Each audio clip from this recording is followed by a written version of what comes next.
Itu dipakai di rumahnya lagi TikTok kan. Ada punya kaki. Siap. Ya. Kamera action. Bismillahirrahmanirrahim. Assalamualaikum warahmatullahi wabarakatuh. Bismillah, alhamdulillah, mabad yang saya hormati Bapak sekalian. Alhamdulillah kita ketemu lagi di diskusi fikih malam Jumat ini. Kita akan melanjutkan pertemuan minggu lalu masih dengan tema sholat berjamaah. Sebelumnya kita awali dengan bertawasul kepada Rasulullah serta mendoakan pengarang kitab ini yaitu Syekh Zainuddin bin Abdul Aziz Al-Maribari. Ila hadratin Nabi Mustafa Sayyidina Muhammadin sallallahu alaihi wasallam wa ala alihi wa jazzi wa dzurriyyati wa bitul kiram. Summa hadiyatan ila ruhi Syekh Zainuddin bin Abdul Aziz Al-Maribari Al-Fanani. Wa usulihim wa furuhim wa silsilatihim syulillahi lahumul Fatihah. A'udzu billahi minasyaitonir rajim. Bismillahirrahmanirrahim. Alhamdulillahirabbil alamin arrahmanir rahim maliki yaumiddin. Iyyaka na'budu wa iyyaka nasta'in. Ihdinas siratal mustaqim. Siratal ladzina an'amta 'alaihim ghairil maghdubi 'alaihim waladdallin. Amin. Kita tambahkan dengan doa sebelum belajar. Rabbi zidni ilman nafi'an wa amalan mutaqabbalan warzuqni fahmanan nabiyyin. Amin ya rabbal alamin. Wa syurita lil qudwah. Jadi kita akan membahas sekarang syarat-syarat salat berjamaah. Kemarin kita sudah belajar tentang apa itu salat berjamaah, kemudian bagaimana trik-triknya ketika menjadi makmum masbuk, menjadi makmum muwafiq, dan lain sebagainya. Lalu supaya kita jadi berjamaah itu, apa sih syaratnya yang harus dipenuhi? Karena dalam ibadah itu ada syarat, ada rukun, ada pembatalan. Baru ibadah kita itu nanti masuk kategori sah atau batal. Kalau syarat dan rukunnya dipenuhi dan pembatalannya kita hindari, maka masuk kategori sah. Tapi kalau syarat dan rukunnya ada yang kurang, satu aja, ya nggak kita lakuin, walaupun pembatalannya nggak kita lakuin, tetap nggak sah. Karena rukunnya syaratnya kurang. Apa bedanya rukun sama syarat? Kalau syarat itu di luar ibadah. Contoh, syarat sah sholat itu diantaranya menghadap kiblat, diantaranya suci dari hadas dan najis, diantaranya menutup aurat. Nah itu dilakukan tuh kita bersiap diri dulu tuh, cari tempat yang suci, kita juga bersuci dengan cara wudhu, kemudian pakaiannya dirapihin, jangan sampai nanti kira-kira pas tengah-tengah sholat kebuka auratnya. Nah, kemudian yang rukunnya mulai daripada niat sampai dengan salam, ada yang rukun-rukun, ada yang sunnah-sunnah. Kemudian yang batal-batalnya, nah ini harus kita hindari selama kita sholat. Kemarin juga udah dibahas tuh pembatalan sholat kan. Di antaranya banyak gerak, ngomong di luar bacaan sholat, dan lain sebagainya. Nah sekarang apa sih syarat sholat berjamaah? Wa syurita liqudwatin syurutun minha niyatuk tidain aw jama'atin aw timamin bil imamil hadiri. Beberapa syarat bagi yang berjamaah diantaranya satu, niat iktida atau mengikuti. Jadi kita itu niat mengikuti seseorang. Tentunya orang itu adalah imam. Jadi makmum itu harus ada niat jadi makmumnya. Nggak bisa kita sholat berjamaah. Misal 2 orang nih sholat berjamaah. Si makmum ini harus niat jadi makmum. Makanya ulama-ulama kita rajin tuh. Ada istilahnya usoli itu kan. Itu maksudnya untuk itu tuh. Sholli fardul maghribi salah rokaatin mustaqbil kiblati adaan makmuman lillahi ta'ala.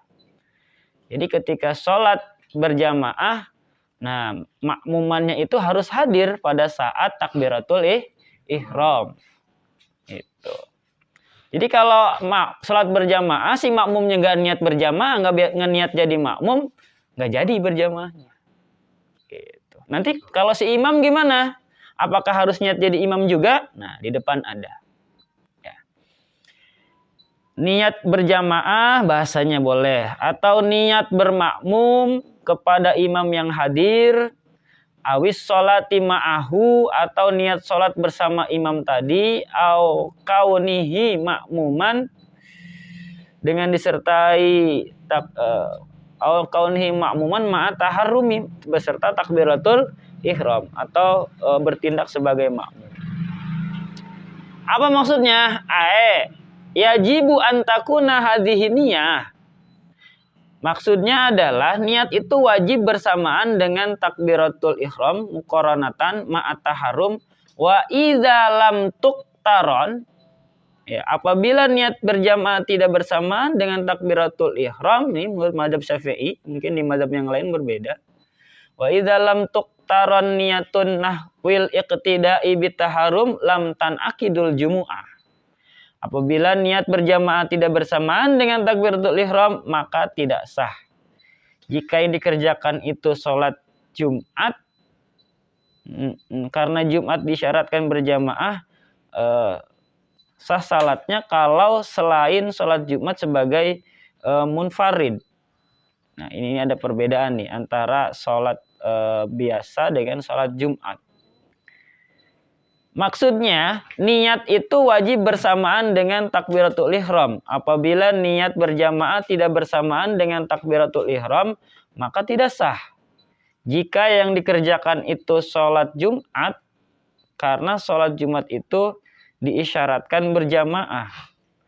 Maksudnya, kalau sholat munfarid, ya, atau sholat hari-hari kan ada munfaridnya kadang-kadang, ya. Maka kalau nggak berjamaah, kalau lagi munfarid nggak mesti ada makmumannya, gitu. Tapi kalau sholat Jumat benar-benar nggak boleh nggak ada makmumannya. Kenapa? Karena sholat Jumat ya harus berjamaah. Namanya juga sholat Jumat. Jumat jamaah itu masih satu rumpun kata.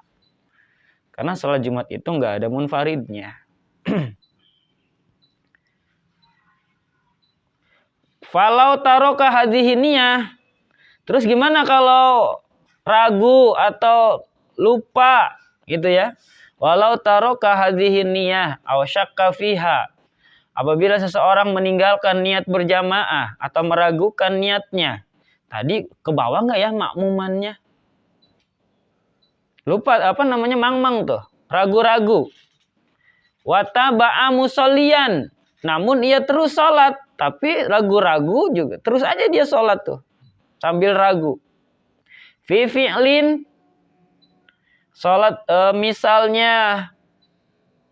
Sekali gerakan. Fi fi'lin. Ka'an hawalir ruku'i. Seperti ruku. Mutabi'an. Mengikuti iman. Au fis salamin.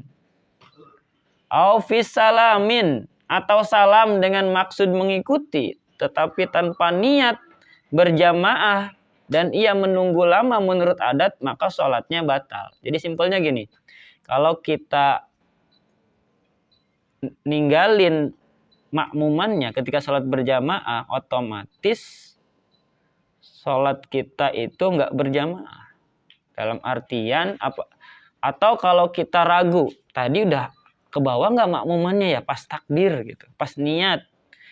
Tapi sambil ragu terus aja jalan sholat tuh. Nah, sampai beberapa rukun gitu kan, bahkan sampai salam tuh keraguan masih ada di dalam hatinya ngeganjel, maka model seperti itu sholatnya batal. Daripada ragu terus seperti itu, mendingan batalin dulu, niat ulang lagi. Terus kalau imam gimana? Apakah wajib niat niat jadi imam? Wa niyatu imamatin au jamaatin sunnatun lil imami. Tuh. Adapun niat menjadi imam, ya, hukumnya sunnah bagi imam. Jadi kalau imam itu ketika niat dalam takbiratul ihram mengucapkan dalam hatinya jadi imam, itu hukumnya sunnah. Sekalipun dia nggak ngucapin jadi imam, sholat berjamaah tetap sah. Kalau makmumnya niat jadi makmum. Itu dalam sholat yang hari-hari biasa. Fi ghairi jumu'atin, kecuali pada sholat Jumat. Maka wajib buat si imam menghadirkan jadi imam pada saat niat sholat Jumat. Tahu nih nanti ada yang jadi imam sholat Jumat kan? Ya. Ini yang biasa imam uzur semua gitu kan? Ya harus paham tuh nanti yang ngebadalin. Dan sampai satu masjid sholat jamaahnya, sholat Jumatnya nggak sah, kan? Prihatinkan itu. Dan disitulah pentingnya kita sama-sama belajar fikih. Liyana li fadlal jama'ati walil khuruji min khilafi man awjabaha. Supaya mendapatkan pahala berjamaah agar keluar dari pendapat yang mewajibkan niat berjamaah baginya.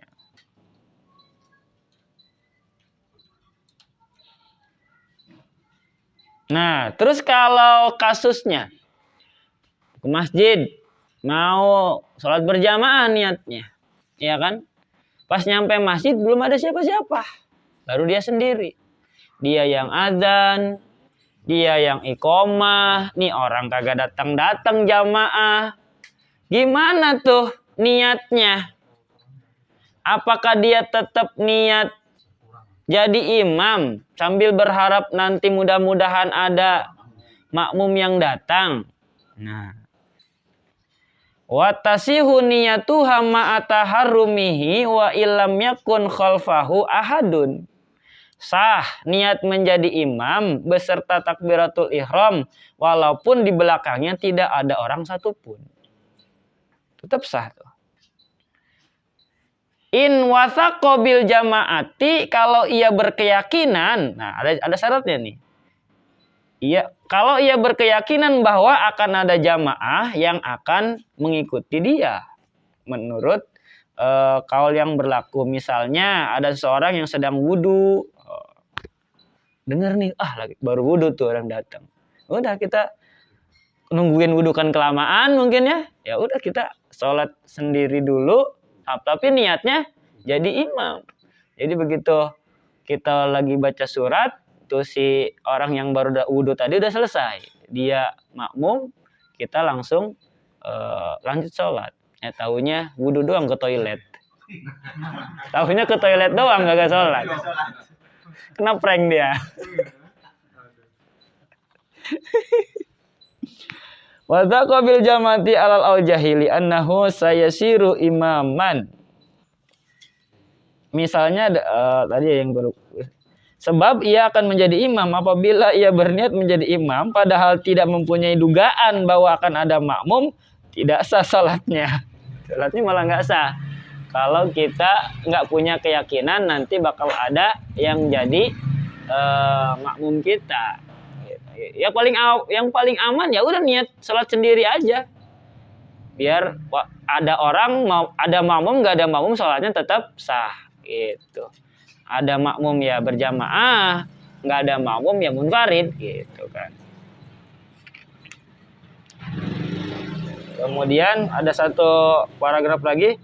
Fa'ilam yanwiya, apabila seseorang tidak berniat menjadi imam, walau li'adami ilmihi, karena ia tidak mengetahui ada orang yang mau bermakmum kepadanya, bil muqtadin hasolalahumul fadlu dunahu wa innawahu fil asnani hasolalahu fadlu min hina izin.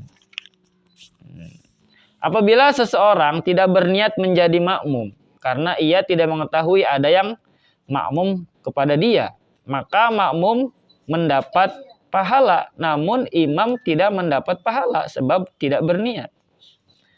Apabila seseorang berniat menjadi imam pada pertengahan sholat, ia mendapat pahala sejak niatnya itu. Adapun berniat menjadi imam pada sholat Jumat, wajib beserta takbiratul ihram. Nah, di sini ada penegasan. Jadi kalau kita sholat sendiri, kemudian ada makmum, tapi kita nggak tahu di belakang kita, ya, maka makmum tadi dapat pahala berjamaah. Namun si imam nggak dapat tuh, ya, nggak dapat pahala berjamaahnya tadi. Tapi sholatnya tetap sah. Tapi kalau dia tahu, kemudian di tengah-tengah setelah itu dia langsung hadir dalam hatinya niat jadi imam, maka otomatis dia pun dapat pahala berjamaah. Habis itu dulu, ada pertanyaan? Ya, wah. Juanda jadi imam. Makmum nih berdua. Iya. Tiba Pak Juanda batal. Itu saya langsung jadi makmum otomatis ya. Nggak berjamaah lagi ya. Salatnya cuma berdua. Juanda tiba-tiba batal kentut nih dia. Oh ya, langsung munfarid berarti. Oh, langsung sendiri ya. Langsung sendiri. Kalau gue nyambung, kan gue wudu langsung depok lagi nyambung. Nah. Jadi imam. Ntar Mas Epul batal lagi. Beres tuh salat. Sampai depan pintu. Sampai depan pintu masjid. Kalau wudunya berantakan pasti kan itu kasar sholatnya. Nah, wudu itu kan syarat sahnya sholat. Jadi sahnya wudu menentukan sahnya sholat kita. Ya, makanya teman kantor kan anak tuh dia kelupaan apa masuk panilai. Tapi yang sunnah kan ya lewat sama dia di nggak apa-apa. Kalau yang Itu ada wajib ada 3 aja ya. Kalau yang sunnah bukan rukun wudu, ya nggak apa-apa. Apa itu ya aman berarti ya. Tapi kalau yang ketinggalan atau yang kelupaan tadi yang rukun, maka wudunya nggak sah, otomatis sholatnya juga nggak sah. Mana rukun wudu? 1, niat. Yang kedua, membasuh wajah, mencuci wajah. Yang ketiga, tangan sampai siku. Yang keempat, kepala. Yang kelima, kaki sampai mata kaki. Itu anggota wudu yang fardu, yang rukun. Wajah, tangan, kepala, kaki. 4 berarti itu. Telinga itu sunnah. Telinga sunnah. Kemudian apa lagi? Mulut, kumur-kumur sunnah. Hidung sunnah. Dan tadi itu harus sesuai urutannya. Karena ada rukun yang namanya tertib. Tertib itu yang dulu didulukan, yang terakhir diterakhirkan. Tetap nggak sah. Jadi imam mau ada di TV pernah iklan yang Apa? Kalau misalnya maaf ya Ustaz, kita dalam posisi itu, kita sambil bicara itu gimana hukumnya Pak? Nah, makruh. Sah sah tapi makruh. Layani sih. Hitungannya tetap apa? Sahnya 3 kali atau 1 kali udah dapat Pak? Kalau yang rukunnya itu. Kalau 1 kali sudah bisa mengcover semuanya kena air, nggak jadi masalah. Tapi makruh karena nggak 3 kali itu. Kan 3 kali itu sunnah. Meninggalkan sunnah hukumnya makruh. Karena lawan sunnah ya makruh gitu. Lawan wajib ya haram dan seterusnya. Jadi kalau dalam sholat misalkan doa iftitah sunnah, ya kan? Terus nggak apa-apa, tapi makruh. wajib. Nah, tapi makruh, yang ninggalin yang sunnah-sunnah jadi makruh.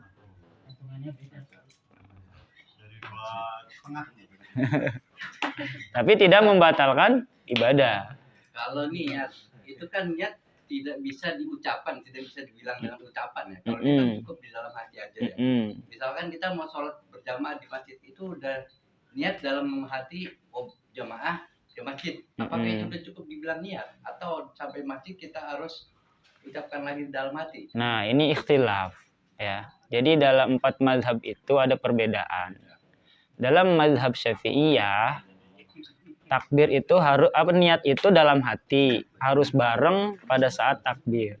Nah, yang diucapkan itu hanya sebagai pengingat, penanda saja supaya pada saat takbir itu kita ingat apa yang tadi kita ucapin gitu.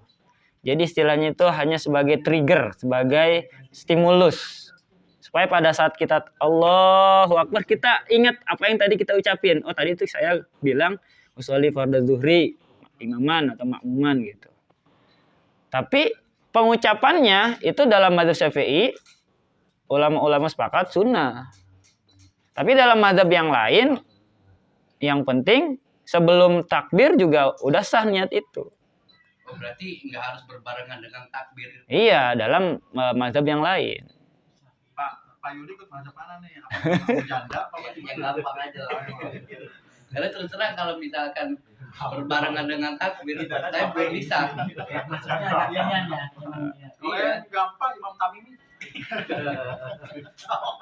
Belum bisa gitu Pak Ustaz. Tapi Pak Saya duitnya lu kabur. Kalau kita mengucapkan takbir itu dalam hati itu apa kalimat Maksudnya ya. usoli sunata, usoli pardo gitu. Gak keburu lah. nggak bakal keburu kalau panjang. Tapi kalau yang wajib-wajibnya aja keburu. Misalkan sholli fardhu asri imaman. Sesingkat itu kok. Tapi kalau memang belum bisa daripada nanti ragu, ya udah berarti kita uzur ya pakai ikut mazhab yang lain dulu. Tapi kalau bisa yang namanya ibadah ya jangan dicampur-campur mazhabnya. Harus ngikut satu-satu dari mulai wudu Syafi'i, sholatnya juga pakai Syafi'i. Jangan wudunya pakai Syafi'i, pembatalannya pakai Maliki. Campur. Kan ada uzur kan? Tapi udah dicoba belum? Bisa nggak? Gak bisa. Udah diusahain belum? Berapa kali saya coba tuh gak bisa. Nggak bisa. Ya udah. Belum bisa. Mesti fokus, Pak. Emang susah. Emang susah sih. Susah benar. Caranya susah. Jangan sampai gini, kita wudu pakai Syafi'i. Syafi'i itu kan wudu paling mudah tuh. Paling mudahnya mana? Kalau dalam mazhab yang lain, kepala itu harus basah semua. Syafi'i cukup setitik aja basah, sudah sah gitu kan. Terus di Syafi'i nggak wajib di sela-sela. Di Maliki itu harus digosok bener-bener. Di sela-sela. Jadi wudunya juga beda. Maka pembatalannya juga beda. Mana diantaranya? Nah, diantaranya mereka mah kalau sentuhan kulit laki-laki dan perempuan nyentuh doang nggak batal. Harus sampai hubungan suami istri baru batal gitu kan. Tapi kalau nyium doang, sentuh gini nggak batal. Itu masa Maliki. Tapi batal kan? Oh, sampai batal. Dia perlu kehati-hatian ya. Iya. Tapi wudunya juga paling mudah tadi itu kan. Masa yang gampang aja. Tapi hati-hati jangan dicampur-campur, bahaya. Nanti pas ditanya ikut mazhab mana ini? Kadang Syafi'i, kadang Hambali, kadang Maliki. Ntar yang tanggung jawab bingung ini. Imam Hambali mau mau ngebelain, kadang dia ikut Maliki. Akhirnya kagak ada yang ngebelain satupun, bahaya. Dukung ya kan? Wudunya Maliki, terus dia tuh Syafi'i, Hambali. Nanti pada waktu nanti saya kan Emangnya gado-gado katanya. iya, Banyaknya dukung mas. banyak yang dukung ya. Mending banyak yang dukung, kalau ada yang ngaku gimana? Bukan saya tuh mah niatnya gitu beda. Imam ini, bukan saya tuh mah wudunya bukan saya. Ini semua lepas tangan, ayo. Repot. Tapi kalau hukumnya nahan kentut di dalam sholat itu apa ya? Ya saya mewakili umur 45 tahun ke atas, saya suka begitu tuh. Kalian ditahan tuh nggak apa-apa gimana? Kalau kepengen kentutnya sebelum takbir, kentutin aja dulu, wudu lagi. Nah, kalau dalam sholat ada dua kemungkinan. Kalau kira-kira ketahan sampai salam, tahan. Hukumnya tapi sah tetap. Tapi kalau sampai ngilangin fokus ya makruh juga sih. Tapi kalau kira-kira nggak bakal ketahan, ya udah jangan dipaksain. Lepas. Nanti kelepasan, kentutnya gede, yang lain pada keganggu kan. Pernah ngalamin manusiawi nggak boleh sih begitu. Dalam sholat berjamaah Manusiawi. Mendingan kita melipir.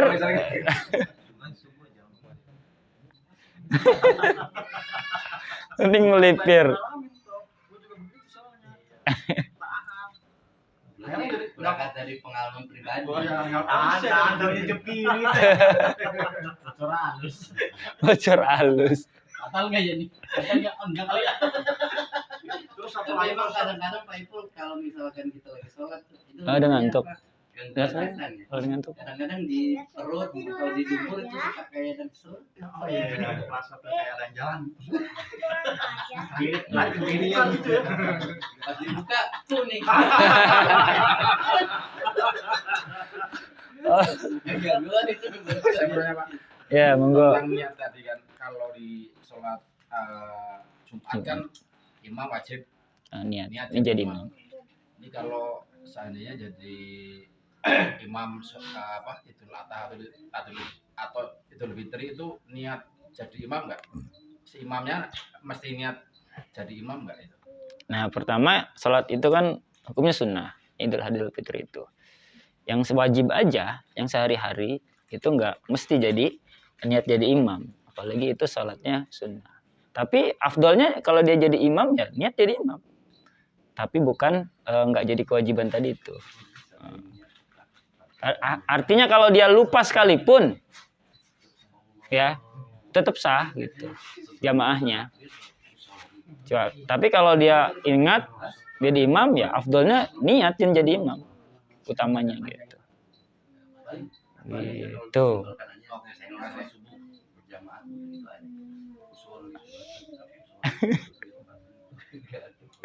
Nah, iya jadi yang wajibnya niat itu kan usolli, menyengaja niatnya, fardo. Niatnya itu sholatnya itu fardo apa sunnah. Kemudian misal maghribinya. Itu yang wajib. Usolli fardol maghribi kalau sholatnya munfarid. Kalau jadi makmum tambah satu makmuman. Itu yang fardunya dalam niat itu. Kalau yang arba rokaatin, mustaqbilal kiblat, adaan itu sunnah tambahan.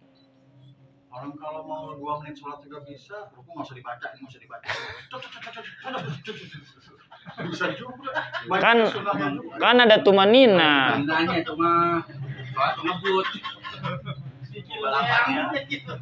Kan tumanina rukun. Iya, rasa Ini beda lagi nih. Nah, ini masaknya apa nih? Nama dia ini. Jadi Anda di Ada burung kalau misalnya kita baca Al-Fatihah itu harus dengar sama bunyi sendiri minimal ya. Karena kita kan situ melafalkan makhluknya. Iya. Kalau cuma dalam hati nggak sah, pastikan sholat. Nggak sah. Jadi rukun sholat nanti dibagi lagi tuh. Ada yang kolbi, hati, kerjaan hati. Ada yang qauliyah, kerjaan mulut. Ada yang fi'liyah. Mana rukun yang termasuk pekerjaan hati? Cuma satu, niat. Mana rukun yang termasuk kerjaan lisan? Salah satunya baca Fatihah. Mana yang fi'liyah, yaitu gerakan tadi dari ruku ke sujud, itu gerakan. Jadi kalau kita sholat, ada orang sholat zuhur misalkan, kan emang bacanya nggak dikerasin. Terus dia mulutnya diam aja, bacanya dalam hati, Boleh tuh ya Pak Ustadz ya? nggak sah. Nggak sah ya. Masalahnya kita kan makhluk tadi ya, Iya. pelafalan hurufnya kan harus benar, makanya belajar Nah, sendiri ya. karena ada hadisnya. Jadi sahabat itu ngelihat Nabi sholat zuhur itu, jenggot nanti gerak-gerak. Jenggot gerak itu menandakan mulutnya juga gerak. Gitu. Kadang ada samping saya mungkin apa dia kurang, maksudnya jangan orang sampai dengar, dia aja sendiri. Kadang ada kedengeran jadi keganggu juga kadang tuh. Ya, itu juga bisa. Makanya di situ butuh ketelitian kalau lagi sholat berjamaah. Iya, minimal kedengar sama diri sendiri, kecuali jadi imam sholatnya zahar. Ya, silakan. Kan kayak kalau dapat rokaat itu kan ruku ngikutinnya. Pas ruku bareng sama imam. Nih, dapat. Nah, kadang kita kan rokaat berikutnya kadang si imamnya kecepatan baca Al-Fatihah. Nah kita pelan nih, ternyata dia udah ruku duluan. Mm-mm. Kita kan ngejar Al-Fatihah nih, Mm-mm. selesai Al-Fatihah dia berdiri. Mm-mm. Nah itu gimana hukumnya ya? Kita baru turun. Nah, kalau sudah ada dua kemungkinan. Kalau sekiranya itu kan udah masuk rakaat ke berikutnya ya, Betul. berarti kan nggak ada kewajiban untuk ngejar imam tuh. Maka di situ ada dua kemungkinan. Pertama, kalau sekira-kira kita menyelesaikan Fatihah, terus kita nggak ketinggalan 2 rukun, maka selesaikan Fatihah kita. Tapi kalau kira-kira nih imam cepat banget gitu kan, dan kalau kita selesaikan nih Fatihah, imam udah lebih dari 2 rukun, udah ngikut imam aja. Jadi Al-Fatihah nggak selesai juga nggak apa-apa. Iya. Sambung.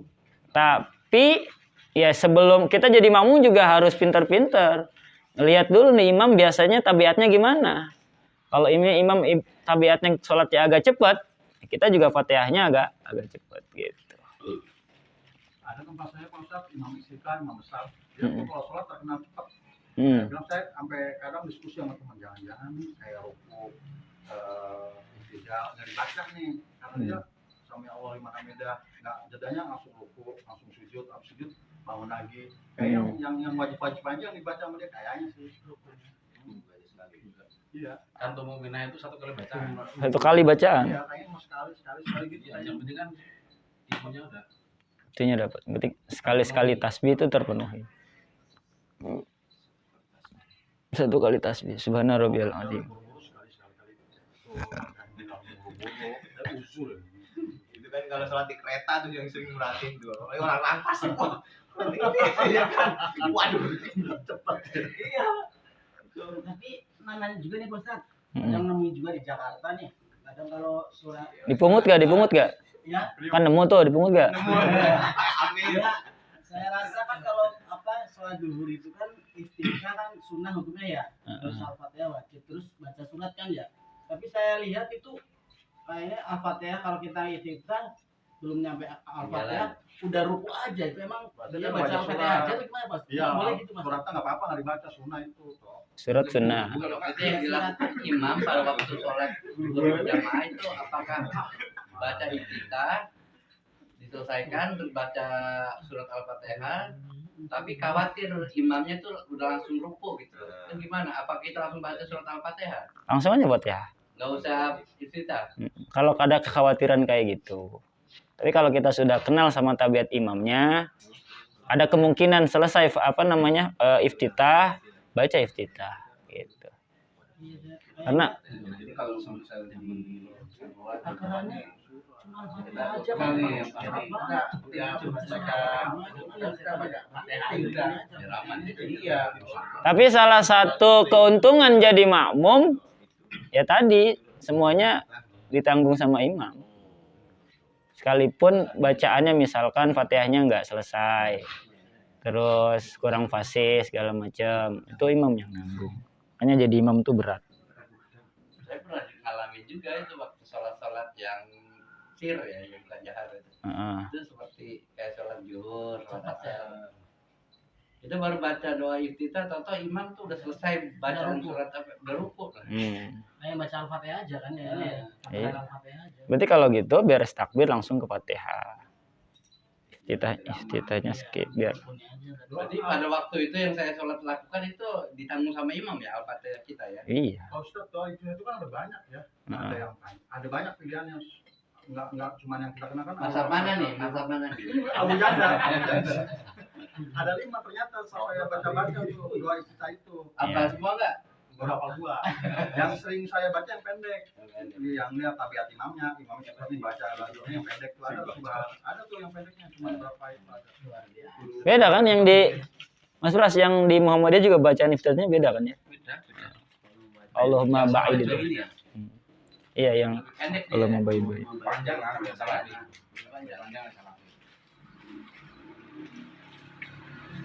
Aja ikut aja.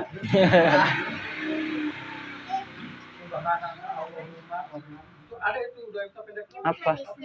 Ya itu gulanya. Tapi emang bener boleh ya Pak Ustadz ya, kalau cuma kita karena ada uzur nih kita baca Al-Fatihah aja nggak pakai surat tambahan nggak apa-apa. Nggak apa-apa. Sih. Tapi tadi kalau sholatnya munfarid, berarti nggak dapat yang sunah-sunahnya tadi. Kalau ibarat dagang modalnya doang. Jadi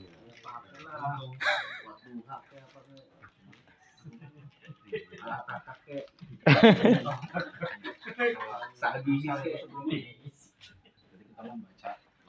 lama ya. Apa pirun? Nah, yang pertama itu ya, salah niat ya. Jadi syarat yang pertama kalau jadi makmum wajib di hatinya pada saat takbiratul ihram menghadirkan niat jadi makmum.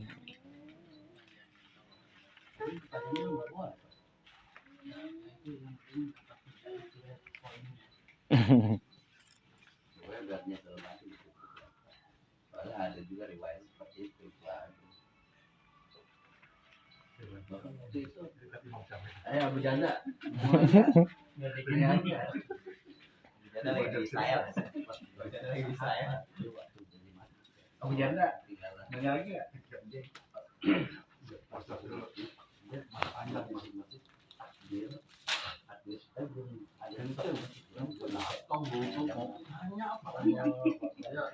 Udah pinter ini.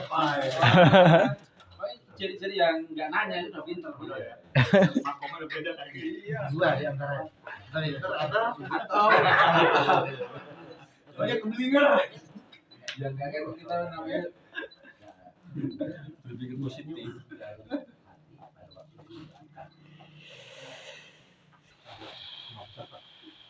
imam tamunya. Pirangga itu Pak. Ada pertanggungjawaban. Perlu dilakukan. Setuju Sorry lagi emang sunnah. Rukunnya pas. Saya PRW ada yang ditanyakan. Iya. Yang juga ini. Dua aja.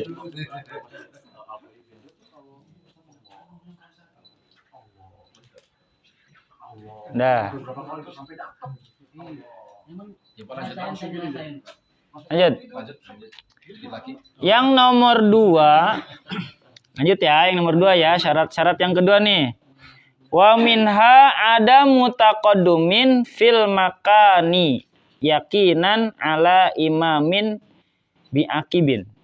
Makmum tidak boleh lebih depan daripada tempat imam, yaitu seukuran tumit sekalipun hanya jari kakinya. Wa in taqaddamat asabi'uhu ammasyaku, kalau ragu fi taqaddumi fala yu'athir, mendahuluinya boleh saja, demikian pula boleh menyamai imam sejajar, akan tetapi makruh hukumnya dan berjamaah tidak berpahala. Jadi syarat yang kedua itu makmum tidak boleh di depan imam. Wa nubida wukufu zakarin walau sobiyan. Makmum laki-laki disunahkan berdiri di sebelah kanan imam kalau berjamaahnya cuma berdua. Lalu gimana kalau makmumnya ini sama anak-anak? Walau sobiyan, walaupun makmum itu anak-anak, nggak apa-apa sebelah kanan kita. Mungkin kita lagi sholat berjamaah sama anak kita yang laki-laki, dia taruh di sebelah kanan, jangan di sebelah kiri. Lam yahdur ghairuhu an yaminil imami. Kalau memang tidak terdapat makmum yang dewasa. Tapi kalau ada dua makmumnya nih, satu anak-anak, satu dewasa, maka yang di sebelah kanan itu yang dewasa. Wa illa sunnalahu tahwiluhu litiba'in. Wa sunnah, kalau tidak demikian, disunahkan kepada imam meskipun sedang sholat mengalihkan makmum dari kiri ke kanan. Di sholat tiba-tiba ada yang gabung jamaah, adanya di sebelah kiri, udah tuh kita itu aja gerek aja sebelah kanan, supaya pindah, boleh nggak apa-apa. Nah, makmumnya nggak ngerti, ngapain sih imam? Saya mau sholat aja berantem gitu. Makanya harus sama-sama paham. Dibenerin malah ngelawan. Ya. Mutaakhiran anu qalilan bi anta ta'akhkhara asabihu an aqdi imamin wa kharaja bidzakari al unsa. Mengalihkan makmum ke kanannya karena ittiba kepada Rasulullah dan ke belakang sedikit dengan cara jari kaki makmum mundur sedikit dari tumit.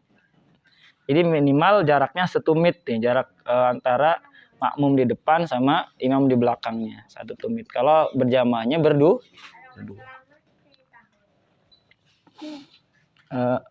Setumit imam, kecuali bagi wanita ia mesti berdiri di belakang imam dengan sedikit mundur walaupun ya imam. Jadi kalau kita berdua nih sama istri kita, tetap dia jangan di kanan, tetap harus di belakang gitu. Belakang persis ya, bahkan agak mundur lagi ke belakang nggak jadi masalah, yang penting kira-kira kedengeran. Sebelah kanan sebelah kiri itu kalau yang perempuan. Belakang persis imam.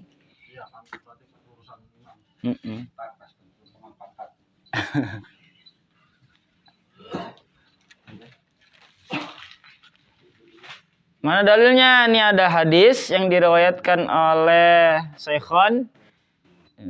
Bitu inda kholati, pada suatu malam. Ini dari Ibnu Abbas radhiyallahu an, beliau berkata, bitu inda kholati, pada suatu malam aku bermalam di rumah bibiku. Siapa namanya? Maimunatan. Itu Maimunah. Siapa? Itu salah satu istri Rasulullah. Faqala Nabi sallallahu alaihi wasallam, tiba-tiba Nabi berdiri akan mengerjakan sholat pada malam itu. Yusalli minal lail faqumtu an yasarihi, lalu aku pun berdiri di sebelah kirinya. Fa akhadha bi ra'si, beliau memegang kepalaku lalu memalingkan aku ke sebelah kanan. Wah, palanya Rasul gini.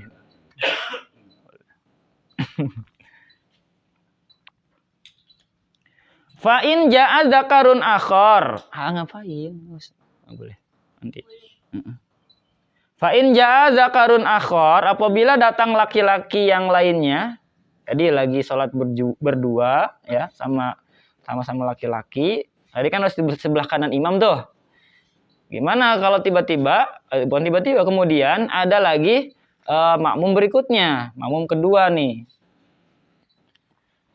An yasarihi bita ahrama an yasarihi, bertakbir ihramlah di sebelah kiri imam. Qalilan, mundur sedikit. Summa ba'da ihramihi, kemudian setelah takbiratul ihram ta'akhkhara anhu nudban, kedua-duanya sunnah mundur ke belakang. Fi qiyamin, dikala imam berdiri, au ruku'in, atau ruku, hatta yasiro sofan, sehingga membentuk barisan wara'ahu, di belakang imam. Tadi jamaahnya berdua, gitu kan? Nah, ini kan mepet nih, setumit lah kira-kira.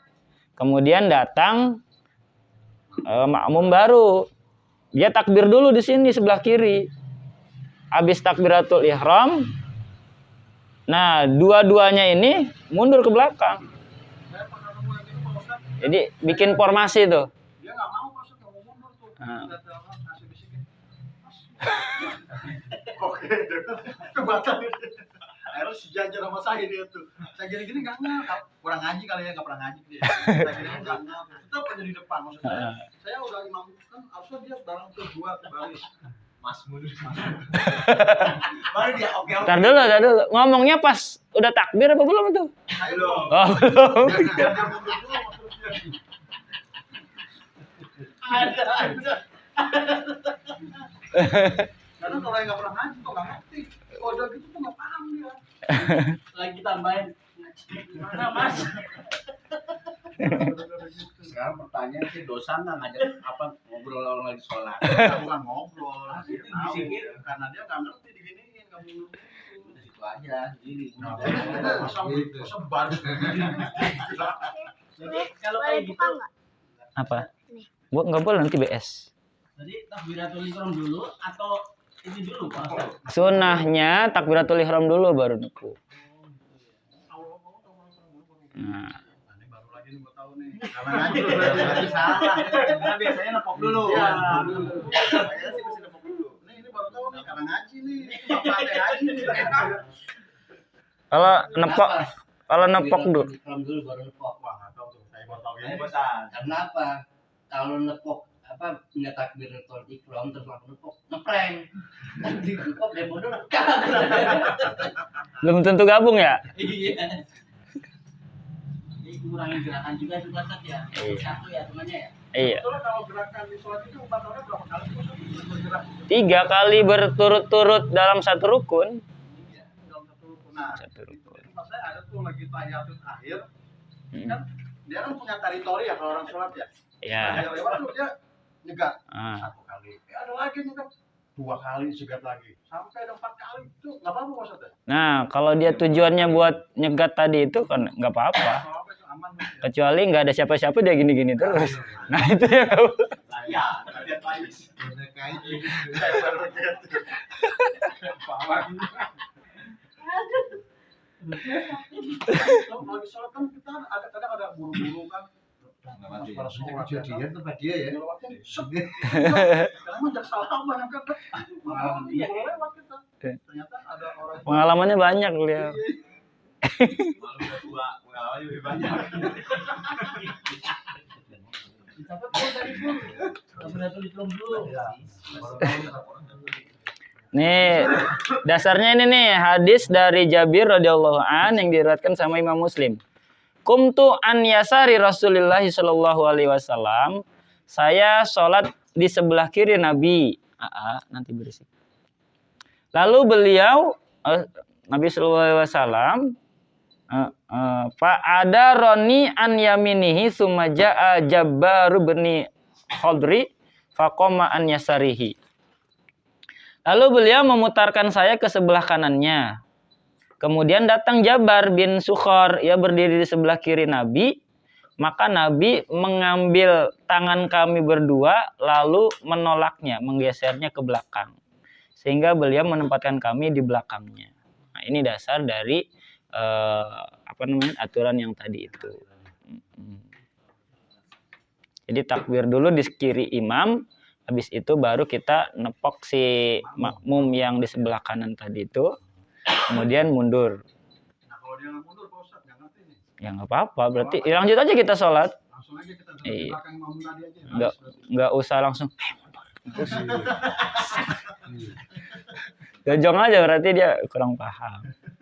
Nanti beres sholat baru kita kasih tahu. Di WA. Cukup banget tuh Mas.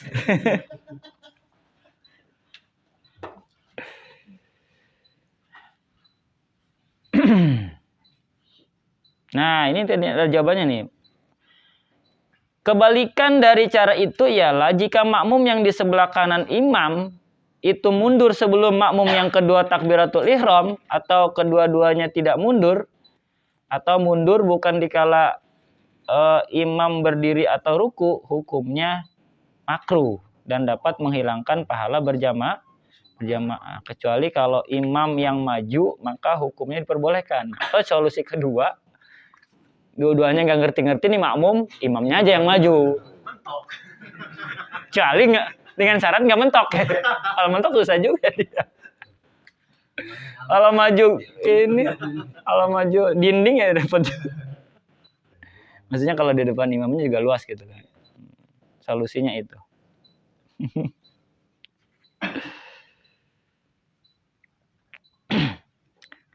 Wa wuqufu rajulaini ja'ama'an. Ini kasusnya ada lagi nih mau berjamaah, imam lagi berdiri sendiri. Datang 2 orang nih mau berjamaah. Gimana tuh? Oke kayak tadi? Nepok 1 orang ke imam. Enggak, apakah kayak tadi salah satu di kanan, kemudian yang lain di imam, kemudian mundur atau langsung? Langsung. Dua-duanya di belakang. Langsung. Tapi dia nepok imam. Nepok dulu satu. Nah, wa wuqufu rajulaini ja'a ma'an. Dan orang makmum yang datang secara bersamaan, dua orang makmum yang datang bersamaan atau yang bermaksud makmum kepada yang sedang sholat disunahkan sejajar di belakang imam. Berarti langsung aja di belakang. Qasudal iqtida'u bi musolli khalfan sunnah.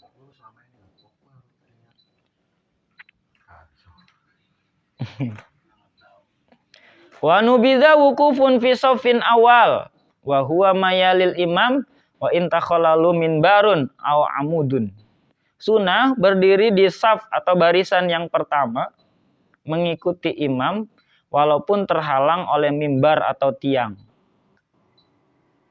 Gimana tuh? Ya sunnahnya kalau kita berjamaah langsung ngikutin imam di barisan yang paling depan gitu kan. Gimana kalau di situ ada tiang masjid misalkan? Nggak jadi masalah. Ya, sejajar dengan tiang juga ya.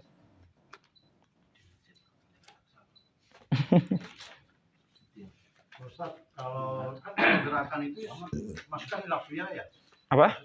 Gerakan-gerakan sholat itu kayak ruku harus begini, terus duduk di antara dua sujud harus begini. Itu kalau nggak sesuai dengan tuntunan itu masih sah sholatnya, nggak masalah ya? Karena kita kan nggak boleh menyerupai anjing duduk kan gitu. Harus begini. Itu kalau yang kayak gitu-gitu masih aman kok Ustaz? Dalam Ya itu tadi.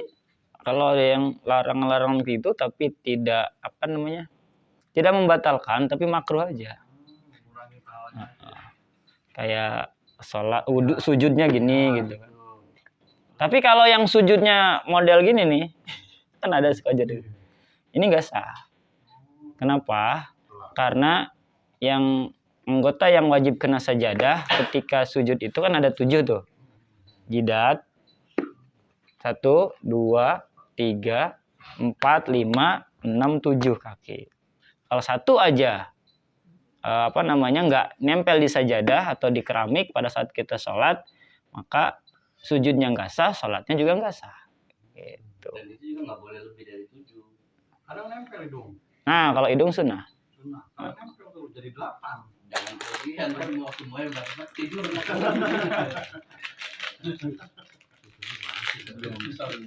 Banyak ya.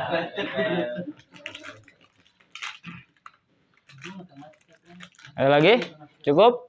Sebenarnya Pak, Ya, monggo. jadi kan kalau di beberapa masjid itu masjidnya kan miring Pak, kan nggak lurus kayak gini nggak. Masjidnya yang miring apa barisannya?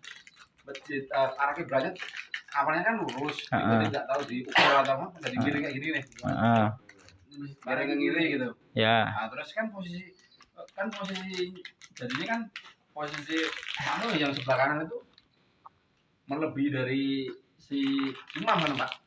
Panjang banget barisannya dong. Ya. Iya kalau masjid yang gede kan. Nah itu apakah yang dimaksud itu lurus bangunannya atau yang mengarah ke kiblatnya? Arah kiblatnya. Jadi walaupun miring terus posisi kita sebelah kanan itu lebih maju daripada imam, nggak apa-apa Pak. Itu hati-hati. Bisa masalah. Ada pas itu panjang berarti barisan satunya loh. Kalau sampai dia lebih mana? Yang ujung yang kena. Nah, misalkan imam di sini. Sini kan makmum. Sebenarnya kalau sepanjang apa miring gini kan maksudnya? Awalnya kan lurus, mungkin lurus gini Pak. Ini kan terus diukur itu. Jadi miring kanan kan? Kan miring kayak gini loh. Kayak gini nih. Kan terus si imamnya posisi di sini. Ya. Terus imamnya kan di sini makmumnya di sebelah sini Pak. Jadi kan otomatis ini kalau dilurusin si imamnya kan kalau mengikuti bangunannya itu si imamnya di belakang makmum. Maka kalau ngikutin imamnya lah. Jangan ngikutin bangunannya, kan itu udah dirubah. Biasanya kan kalau dirubah itu karpetnya juga ikut miring kan? Ya miring ya. Ya ikutin karpet aja. Berarti nggak masalah ya. Atau Kita di mungkin arah kiblat kali. Nah, tetap jadi masalah kalau dia ngelawatin imam. Itu aja makmum itu. Iya, tapi kan posisinya karena udah dirubah si ininya, arah kiblatnya. Ya, pokoknya selama itu arah kiblatnya dirubah-rubah asal jangan ngelawatin imam makmumnya aman. Itu maksudnya nggak boleh. Iya kan tadi jelas syaratnya harus di belakang makmum. Masjid mana? Enggak maksudnya Banyak. Masjid Jami Prodol ada, yang di Bantul juga banyak. Tapi biasanya kan kalau ketika dirubah itu karpetnya juga menyesuaikan kan. Nah, itu berarti si makmum juga harus jeli. Dia harus ngelurusin sama si karpet tadi. Jangan menceng dikit nanti lama-lama gitu kan maksudnya kan? Iya, tapi dari si masjidnya itu emang udah langsung miring gini, Pak. Tapi masjidnya tetap. Tapi kalau di apa ukur dari bangunannya ini, jadinya kita tuh di apa depannya si Nggak imam masalah. Patokannya jangan ikutin bangunan, tetap patokannya kiblat. barisan saf gitu aja. Jadi tetap Ikutin karpet ya. karpet aja. Ikutin arah kiblatnya. Aku biasanya yang sebelah sini aku nggak mau nih sebelah kanan nih. Banyak Gus yang Berat ya utangnya. di sini aja nggak ada. Iya betul. Coba ya kalau di kampung banyak yang udah miring-miring. Semua stasiun juga benar berubah. Itu sejak kapan tuh? Iya, kalau dulu kan asal menghadap barat gitu kan. Tapi kan ada waktu itu tuh nggak pas katanya, maka dirubah derajatnya sedikit. Semua sih hampir semua musola macam itu. Musolanya wah dimiringin bukan Arah kiblatnya, sejadahnya dimiring. Cuman kadang kasusnya kalau di stasiun itu si makmumnya itu posisi badannya nggak nyesuaiin imam. Imam miring, makmum agak lurus. Kan orangnya banyak kan nih. Agak lurus jadi lurusin bangunan. Itu yang Imamnya miring sendiri. iya. Itu yang repot. Itu yang keliru. Harusnya yang ngikutin badan imamnya. Ada lagi? Pak Ustaz, kalau kiblat itu mana pakai syarat? Kemarin kan biasanya ada apa? Kiblat? Enggak geser. Nah, karena zaman dulu kan orang bikin masjid itu taunya yang penting ngadep ngulon. Belum ada kompas, belum ada teknologi. Di zaman itu. Iya, di kampung-kampung itu kan. Nah, semenjak adanya kompas, adanya map segala macam, maka disesuaikan gitu. Bayangan waktu itu kan. Kalau masih Indonesia barat. Karena dulu nggak ada kompas di zaman dulu. Iya, itu. Teknologi soalnya. Tapi sebenarnya nggak mesti persis banget sesuai arah kompas sih. Yang penting negara kita ada di sebelah timur Mekah, kita ngadep ke barat udah sah sebenarnya. Karena di situ menghadap kiblat itu dengan bukan secara qot'i, tapi hanya secara perkiraan saja. Secara perkiraan saja. Karena kan harus benar-benar ngukurnya susah. Terus kan kalau beberapa itu kan diinfokan sama BMKG tanggal 20 jam sekian pas menghadap ke kiblat itu, Pak. Kan biasa dirubahnya di situ. Bisa. Oh ya, semenjak ada itu tuh pada miring-miring jadinya itu. Ya nggak semua kalau yang percaya itu, Pak. Oh, gue baru tahu sekarang kenapa Sombong itu nyari kitab suci sebenarnya. Barat itu kiblat ya. Terus kalau ente disuruh nama terus Belum tentu barat kiblat. Kalau dia adanya di sebelah barat Mekah ya kiblatnya ke timur. Dia dari Cina kayaknya. Naik apa tuh? Apa pas? Cukup ya? Udah malam. Ya, tadi lufi sufikum summa qol wallahu a'lam bishawab. Demikian diskusi fikih kita hari ini. Mudah-mudahan bermanfaat untuk menambah pemahaman kita tentang ibadah. Kurang lebihnya mohon maaf kalau ada kata-kata yang kurang berkenan. Assalamualaikum warahmatullahi wabarakatuh. Waalaikumsalam warahmatullahi wabarakatuh. Lu tahu nggak? Yang juga baru tamat.